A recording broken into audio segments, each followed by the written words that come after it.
사도 바울은 예수님께서 어떻게 이 땅에 다시 오시는지를 두 가지로 비유해서 말합니다.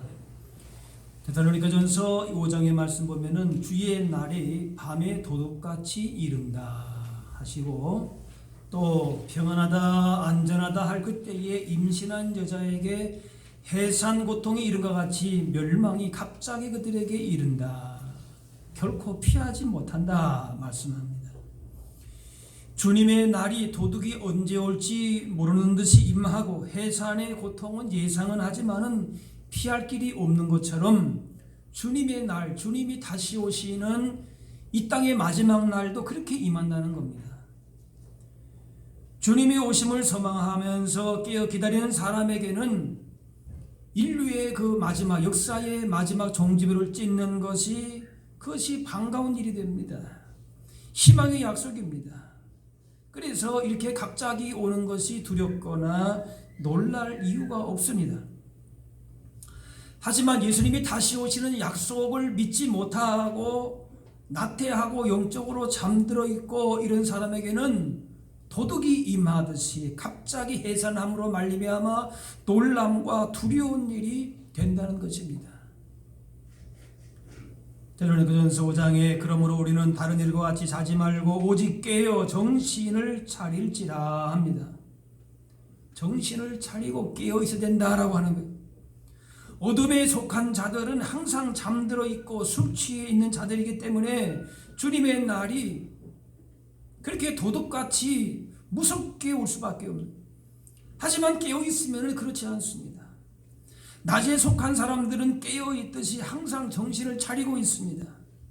영적인 그 무장을 하고 있는 것입니다. 믿음과 소망과 사랑으로 무장되어 있기 때문에 주님이 오시는 것이 두렵거나 그렇게 급작스러운 일이 되지는 않는다는 얘기지. 오늘 말씀의 36절에 너희는 장차 올 이 모든 일을 능히 피하고 인자 앞에, 예수님 앞에 서도록 항상 기도하며 깨어 있으라 합니다. 기도로 깨어 있으라 합니다. 게으르고 잠자고 이렇게 세상 유혹과 시험에 빠지게 되면은 주님이 오심에 대해서 아무런 감각이 없이 그렇게 갑자기 무섭게 두려움으로 임할 수밖에 없습니다. 골로새 말씀에서도 기도를 항상 힘쓰고 기도에 감사함으로 깨어 있으라. 이 사탄은 우리가 깨어 있지 못하도록 무엇을 방해하는가 하면은 기도를 방해하고 기도의 무기를 빼앗으려고 합니다. 그래서 많은 사람들은 기도하고 하나님께 나아가기보다는 인생의 돈과 성공과 쾌락에 빠져서 그냥 밤에 취해서 어둠에 취해서 잠들어 있습니다. 핍박과 환난에 예수를 믿긴 믿지만 이런 핍박이나 환난이 오면은 그만 믿음을 물러서고 또 이단 사이비에 미혹되고 분별력을 잃고 정신을 차리지 못합니다. 이런 세상의 도전과 시험이 만만치 않은데 깨어있지 않으면은 그대로 영적인 깊은 잠을 잘 수밖에 없습니다. 자동차 사고가 나는 것도 대개 보면은 순간적인 그 졸음에 의한 사고가 많다지 않습니까? 우리가 깨어서 낮에 속한 자처럼 살지 않으면은 잠시의 그런 방심하는 순간의 사탄은 우리를 넘어뜨리려고 합니다. 그래서 베드로 사도는 만물의 마지막이 가까이 왔으니 그러므로 너희는 정신을 차리고 근신하여서 기도하라 합니다. 또 에베소 말씀에 모든 기도와 간구를 하되 항상 성령 안에서 기도하고 이를 위하여 깨어 구하기를 항상 힘쓰라 그랬습니다. 깨어서 믿음을 지키고 주님 오심을 기도로 그렇게 준비해야 하는 것입니다.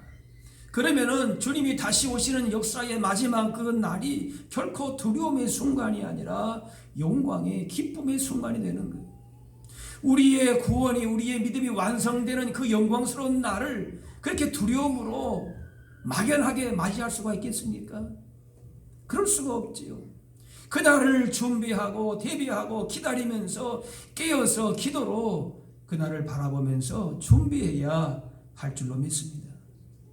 10처녀 중에서 5처녀가 그렇게 기름등불을 준비하지 못해서 그 문 밖에서 쫓겨나듯이 그런 사람이 아니라 그냥 잠자고 게으르고 나태해서 신랑의 오는 소리도 듣지 못하고 그렇게 기름 없이 맞이한 그런 미련한 사람이 아니라 기도의 기름을 잘 준비해서 신랑 되신 예수님을 맞이할 수 있어야 하는 것입니다.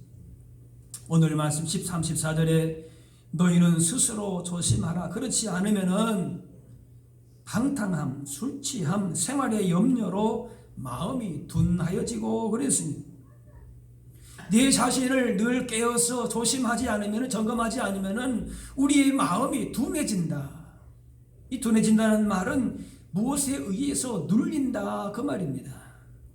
마음이 눌려서 내 마음이 원래 하나님을 향해야 되고 선한 행실로 가야 되고 이래야 되는데 그렇게 내 마음이 눌려서 마비가 되어가지고 엉뚱한 길로 가는다 그 말이에요. 마음은 정오가 같아서 가꾸지 않으면 잡초가 금방 무성해집니다. 마음을 가꾸지 않으면 염려의 잡초가 무성해지고 방탕과 술 취함의 벌레들이 우글거리게 되고 그냥 난장판이 되고 맙니다.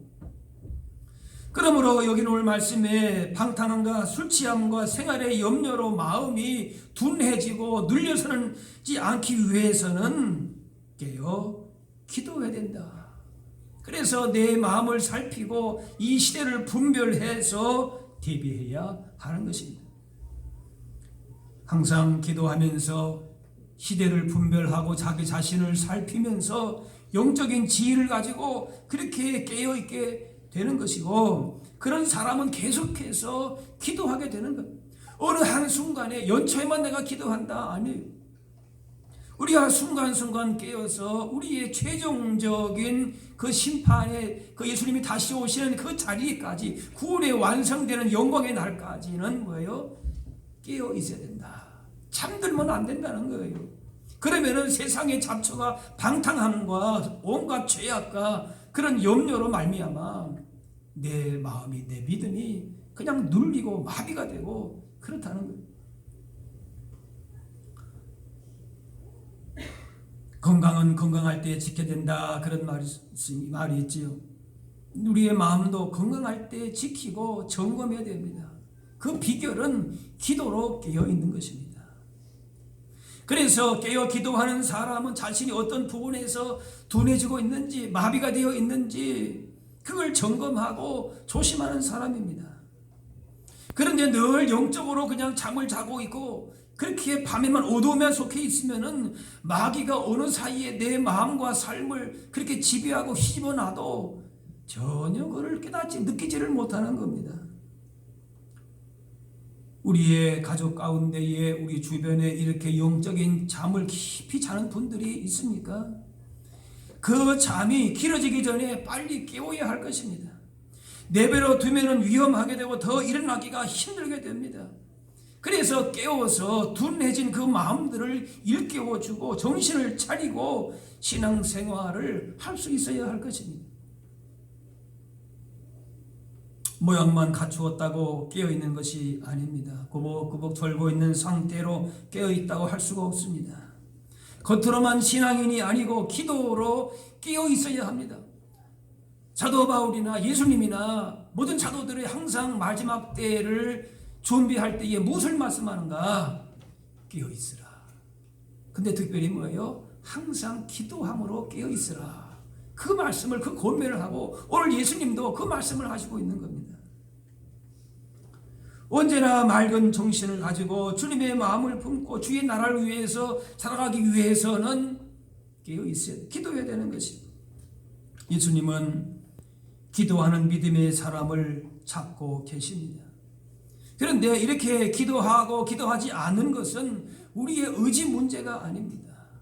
물론 의지일 수도 있죠. 내 마음을 좀 결심하고 단단하게 좀 이렇게 각오를 새롭게 하고 그런 것도 물론 필요합니다.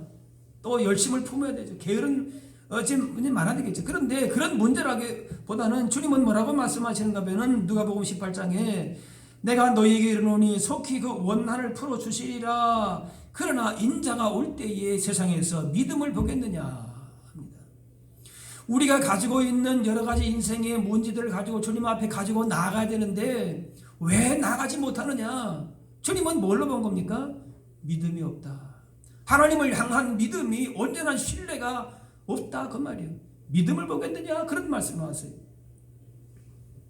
잘 되는 공장에 항상 기계가 잘 돌아가고 아이들이 많은 학교에는 제잘되는 목소리가 들리는 것처럼 영적인 생동력이 있는 믿음의 사람들에게는 항상 기도하는 소리가 들리게 됩니다.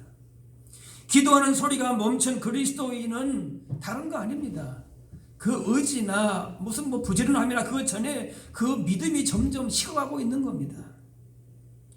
다니엘은 포로로 잡혀서 바벨론에 와서 그렇게 참 처지는 힘든 그런 상황에 있지만 하루 3번 기도하는 걸 내려놓지 않았습니다. 초대교회 사도들도 하루 3번 기도 시간을 정해놓고 규칙적으로 기도했습니다. 다니엘이 결국 바벨론의 총리가 되고 성공적인 인생을 살 수 있는 비결이 무엇인가? 바로 기도였습니다.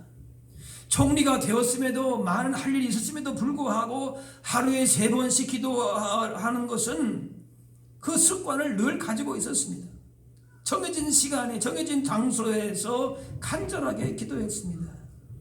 그렇게 해서 나라를 잘 다스리고 지혜를 얻게 되고 환상과 계시를 보고 맡긴 일들을 하나님 뜻대로 감당할 수 있었습니다. 다니엘은 자신이 최강 당시의 바벨론의 총리가 된 거 다른 이유가 있는 것이 아니고 자신의 기도 생활이 있었다는 것을 너무나도 잘 알고 있었습니다. 그래서 그 기도하는 것을 자기의 인생의 무슨 자리나 부귀나 영혼이나 생명까지라도 그것보다 더 소중하게 여기면서 항상 정해진 시간과 장소에서 간절하게 기도하여 깨어 있었습니다. 무슨 큰 문제가 있었기 때문에 그렇게 늘 기도했는가? 그것이 아닙니다. 기도에 있어서의 기도의 제목도 있어야 되겠지만은 기도가 그 자체가 그 모든 것이 다니엘의 삶 자체가 바로 기도의 삶이었다는 겁니다. 기도하지 않고는 하나님께로부터 주어지는 그런 생명과 또 참된 복을 누릴 수 없기에 기도만이 그 삶을, 그 인생을, 그 사명을 감당할 수 있는 길이 되기 때문에 기도를 절대 포기할 수가 없었던 것이죠. 그렇기 때문에 깨어 기도하라. 다른 거 아닙니다. 기도가 늘 우리의 습관이 되고 일상화가 되어야 되는 겁니다. 무슨 문제가 생겼기 때문에 기도도 하게 되지만 그보다 중요한 것은 하나님과 늘 친밀한 교제 가운데에서 하나님께서 주시고자 하시는 은혜와 복을 우리가 받아 누리는 것입니다. 그걸 또 하나님이 기뻐하십니다. 예수님은 바쁘신 가운데서도 늘 정기적으로 기도하시는 습관을 가지셨습니다. 또 사무엘도 정기적으로 기도하면서 기도하기를 쉬는 죄를 결단코 범하지 아니하겠다 그렇게 결심합니다. 그런데 우리가 사는 세상은 우리로 하여금 기도하지 못하게 방해합니다. 영적으로 깨어서 주님의 나를 그렇게 기다리지 못하도록 세상 가운데에 영적인 무기를 잃어버리도록 그렇게 공격을 합니다. 기도할 마음은 혹 있을지라도 마음을 하나님께 집중하지 못하게 합니다. 우리의 마음과 생각을 빼앗는 것들이 주변에 너무 많습니다. 우리의 일상을 그저 바쁘게만 만들어가고 기도의 중요성에 대해서 심각하게 생각하지를 않는 것이지요. 습관적인 기도, 타성에 빠진 기도는 지양해야 되겠지만은 그러나 기도할 때 하나님이 들으시고 기도 가운데 하나님께서 가장 우리 인생의 좋은 곳으로 인도하심을 믿고 그 믿음으로써 깨어 기도하는 그런 기도의 사람들로 세워져야 할 줄로 믿습니다. 이 세상은 깨어 기도하고 믿음을 지켜나가는 일에 있어서 그렇게 협조적이지를 않습니다. 기도하지 않아도 말씀대로 살지 않아도 별 문제가 없는 것처럼 보입니다. 오히려 그렇게 기도하지 않고 자신의 인생, 자신의 그 나름대로의 그 삶을 열심히 살아가고 사람들의 관계를 좋게 하고 무슨 네트워크를 잘 만들어가고 그런 처세술에 있어서의 모든 방법들은 많이 얘기하지만은 기도하는 일에 대해서는 별로 그렇게 중요한 것처럼 생각을 안 합니다. 그래서 그렇게 사는 것이 더 함정이고 이성적인 것처럼 보이게 만들어 갑니다. 하지만 세상은 여러 유혹과 시험과 염려와 근심들을 통해서 서서히 우리의 믿음을 약화시키면서 하나님을 멀리 떠나게 합니다. 결국은 적당하게 온갖 죄악에 머물면서 살게 만드는 것입니다. 결국 세상 모든 사람들은 하나님의 심판대 앞에 서게 되는 날이 이르게 됩니다. 하나님께서 모든 죄와 불의를 정리하시고 심판하는 날이 오게 됩니다. 그럴 말씀에 뜻밖의 그 날이 덕과 같이 너희에게 임하리라. 그런데 이 날은, 이 심판의 날은 온 지구상에 거하는 모든 사람에게 임하리라. 우리가 깨어서 기도해야 하는 이유는 우리의 개인의 죽음으로 역사의 종말로 그것이 다 끝나는 것이 아니라 반드시 그 날이 우리에게 임하게 되는데 모든 사람에게 하나님의 심판의 날이 임한다라고 하는 거예요. 우리 인생이 내 나름대로 열심히 살았다고 해서 그것으로 끝나는 것이 절대 아니라고 하는 거예요. 깨어서 그 날을 어떻게 믿음으로 준비하는가, 특별히 기도 안에서 깨어 있는가 라고 하는 것이, 모든 사람의 모든 것을 정확하게 보시고 판단하시는 하나님께서 심판이 있다는 사실을 우리가 떨리는 마음으로 받아들여야 됩니다. 하나님의 심판은 각 사람의 행위를 따라서 추후에 가감없이 행해집니다. 하지만 주님이 다시 오시는 이 날은 항상 기도하고 깨어 있어서 그 날을 준비하는 성도들에게 있어서는 구원의 날이고 영광의 날이 되는 것입니다. 어린 양 혼인잔치에 신부와 같은 신랑 되신 예수님을 우리가 만나게 되고 천국으로 인도함 받게 되는 그 날이 되는 것입니다. 그러므로 기도로 깨어있는 성도들은 주님의 다시 오심을 두려워할 필요가 없는 것이죠. 그 날이 결코 두려운 날이 아니라 우리의 모든 수고가 보상을 받고 슬픔이 위로를 받는 그런 날이 됩니다. 이 땅에서의 삶이 영원한 것이 아니고 이 생의 삶으로 끝나는 것이 아닙니다.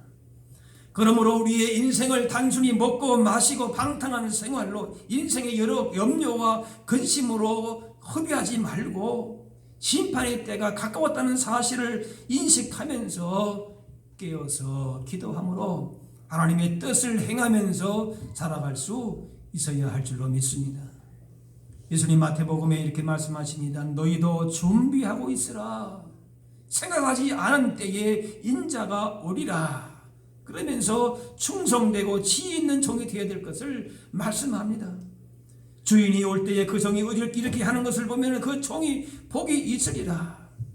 주인이 언제 오실지는 알지 못하지만 주인이 오실 것을 준비하고 항상 깨어있는 자, 기도하는 자를 주께서 복되다. 따라합시다. 그 종이 복이 있으리라. 이 땅에서의 어떻게 무엇을 먹으며 마실까 살까라고 이 땅에서의 그 삶의 목적을 두고 사는 것이 아니라 깨어서 하나님께 기도하고 하나님 기뻐하시는 대로 행하고 그렇게 믿음으로 사는 자를 주께서 마지막 때에 그 종이 복이 있으리라 말씀합니다. 깨어있는 자가 충성되고 지혜 있는 종이 됩니다. 언제 주인이 올지라도 맡긴 일들을 신실하게 감당하게 됩니다.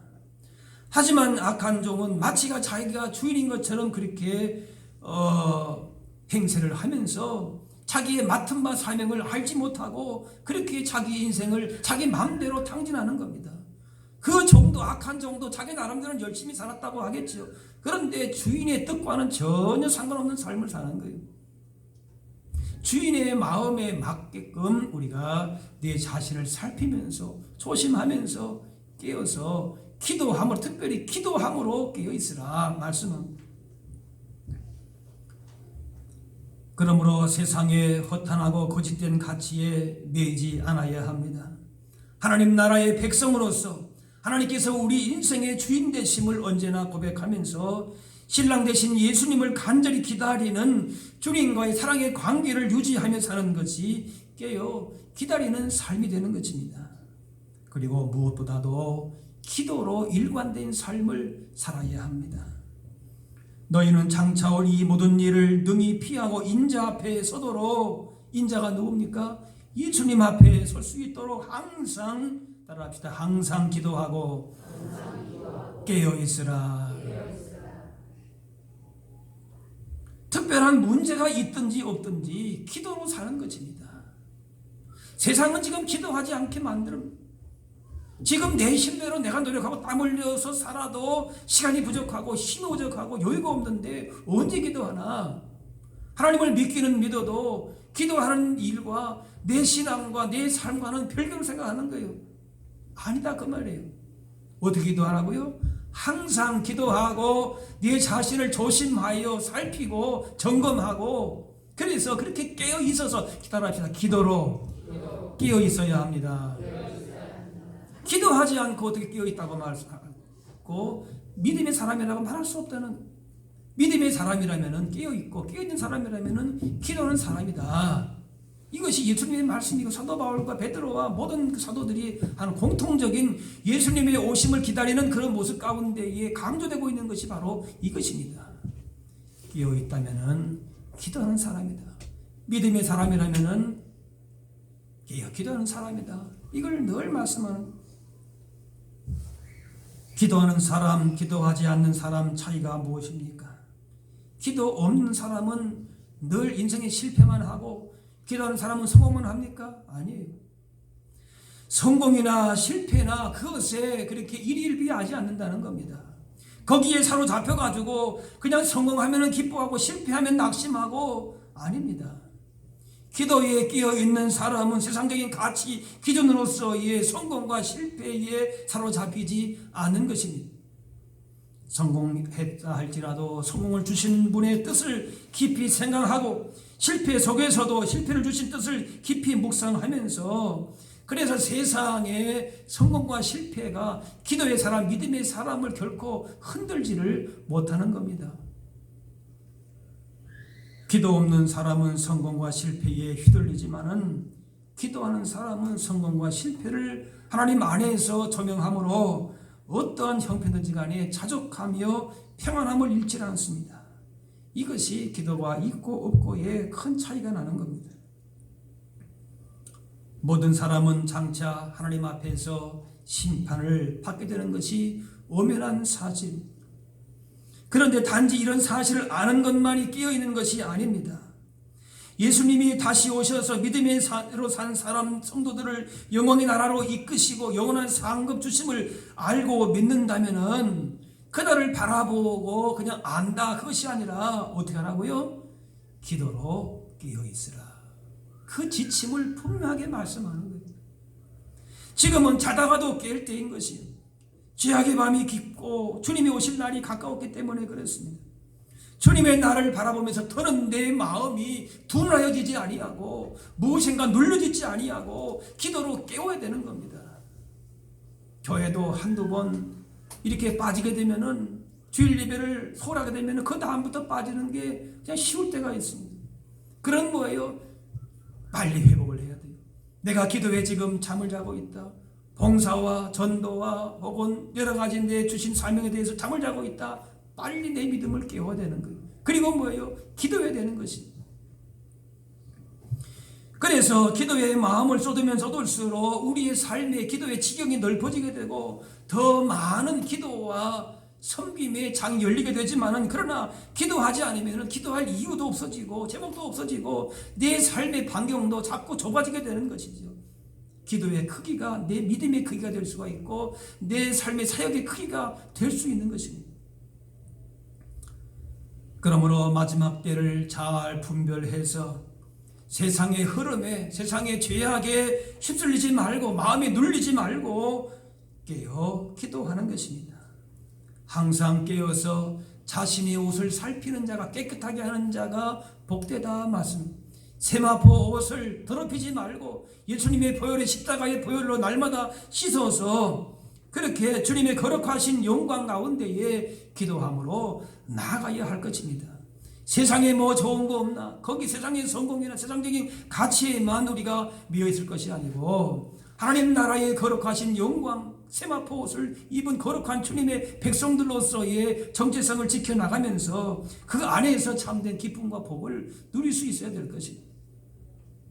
하나님은 기도하는 사람을 통해서 역사를 새롭게 하십니다. 이 세계의 모든 일이 하나님의 손에 붙들려 있는 것을 바라보면서 깨어 기도함으로 주님을 높이고 하나님 나라의 기도의 사람들로 살아갈 수 있어야 할 줄로 믿습니다.